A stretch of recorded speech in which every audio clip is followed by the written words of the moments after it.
সালামু আলাইকুম। একজন বাবা আছে, বাবারও বাবা, মারও বাবা, ছেলেরও বাবা, সবারই বাবা ডায়, সবাই বাবা ডায়। দাদাও ডায় বাবা, নানাও ডায় বাবা।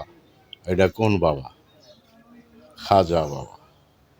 গাঞ্জাডিও বাবা ডাহে, মদকুরও বাবা ডাহে, সবাই বাবা ডায়। তো গাঞ্জাডি বাবা ডাহে দিকা কি খাজা বাবা গাঁজা খেয়েছিল?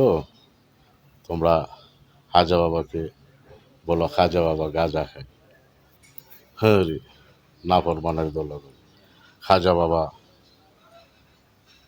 এক খাজা বাবা যখন এসেছিল ওজোর পানির জন্য, সাগর থেকে পানি নিতে চেয়েছিল, দিচ্ছিল না।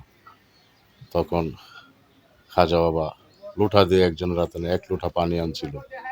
তো সাগরের পানি, কুয়ার পানি সব শুকিয়ে গিয়েছিল। সব পানি লোটার ভিতরে আল্লাহর কুদরতে আটক করেছিল।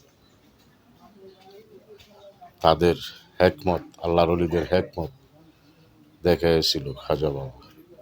ওদের সাথে তুলনা দিয়ে গিয়ে এখনকার মৌলবীরা পারবে না। ওরা বলে খাজা বাবা গাঁজা খায়। হ্যাঁ রে, বেফাসের দলগল খাজা বাবা গাঁজা খায়। খাজা বাবার চোখের দিকে তাকিয়ে লক্ষ লক্ষ কাফের মুসলিম হয়েছে। তারা ইসলাম প্রচার করেছে সারা দেশে। তাদের নামে যা খুশি তা বলবা, তা হয় না।